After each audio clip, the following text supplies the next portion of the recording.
We have a ton of news about the fourth stimulus check, Social Security benefits, SSI, and SSDI.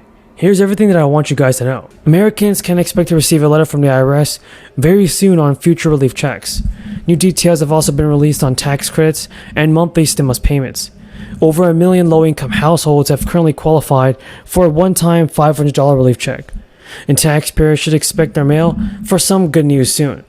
Starting this week, the IRS is sending letters to more than 9 million individuals and families who appear to qualify for a variety of key tax benefits, but did not claim them by filing a 2021 federal income tax return.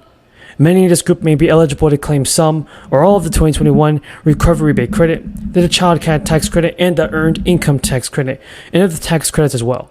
The IRS Commissioner Chuck Reddick has also announced that the IRS wants to remind everybody that's potentially eligible for this payment that they may qualify for these valuable tax credits even if they are not required to file a tax return.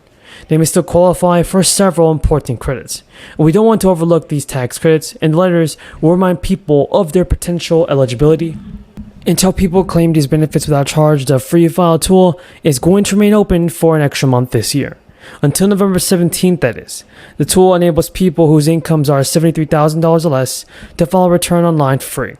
Individuals whose incomes are below $12,000 and couples whose incomes are below $25,000 may be able to file a tax return to claim the recovery rebate credit, which covers any stimulus payment amounts from 2021 that they may have missed and the child tax credit as well.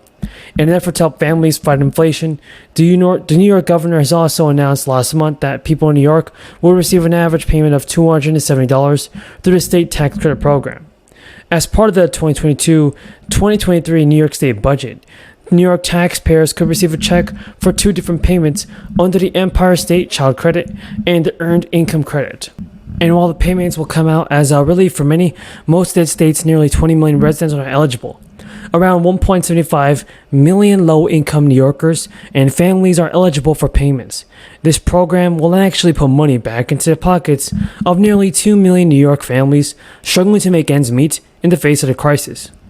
And also, beginning this fall, around 3 million people in Georgia can expect a check of $350 to arrive from their bank, and that's because the governor has released up to $1 billion in crisis aid to send people funds to deal with inflation. Despite nearly $3 billion in excess revenues flowing back to taxpayers next month, Massachusetts residents are already urging for more financial relief from lawmakers at least. Currently eligible residents can expect to receive a rebate that is 13% of their 2021 state income tax liability, with the average amount at about $530. According to Massachusetts Budget and Policy Center, low-income households who do not pay income taxes will not get any refund under the tax cap law, and the bottom 20% of earners will receive an average credit of just $9. Taxpayers would have needed to earn more than $38,000 in 2021 to secure a refund of more than $250.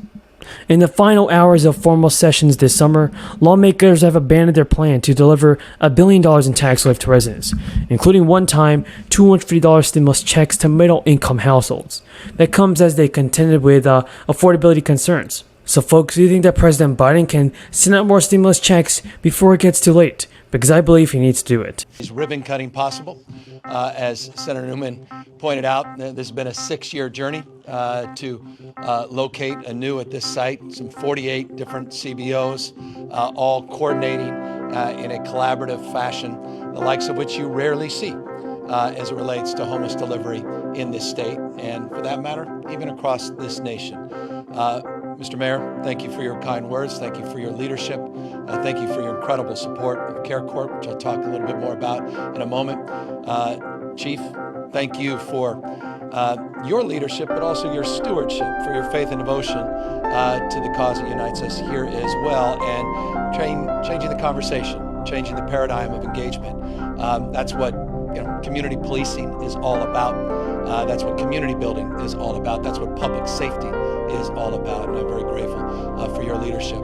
To Senator Umberg, talk more about in a moment, is truly, as Josh said, a champion of CareCorp. It was the principal sponsor of that legislation, what it holds as a promise moving forward.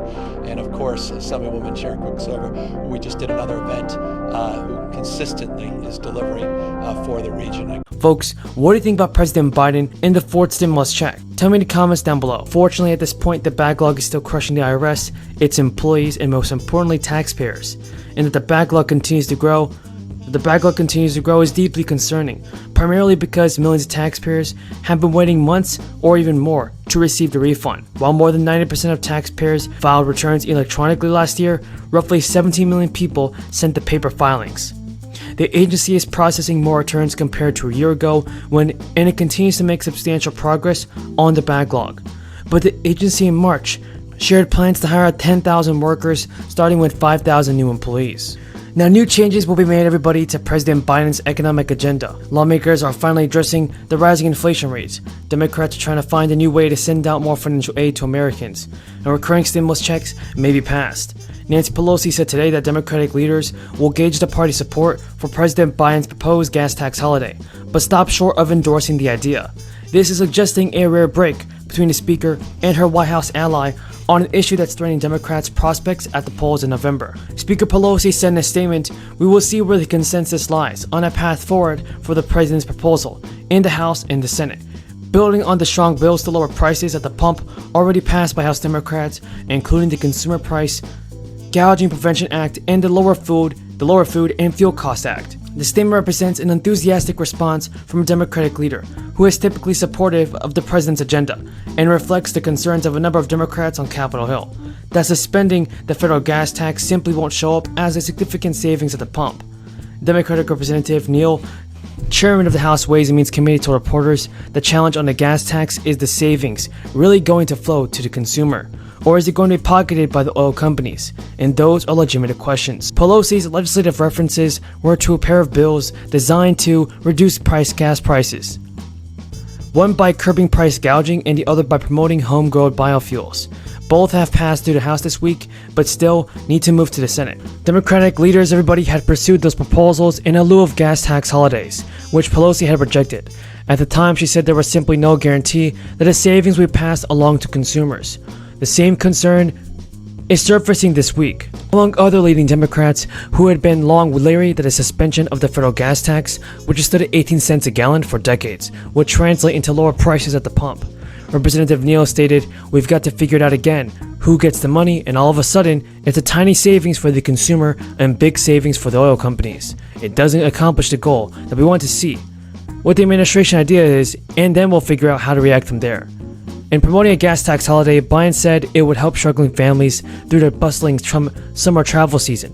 He's not only urged Congress to suspend the federal tax, but also called on states to suspend their own fuel taxes, which averages at 26 cents a gallon. Understanding or push back on this rhetoric that we don't have a substance abuse issue and problem in our country, especially with even some, legal pharmaceutical companies pushing, the opioid, contributing to the opioid crisis right here at home. And many of my colleagues continue to actually benefit through political contributions from some of the same folks that continue to push those drugs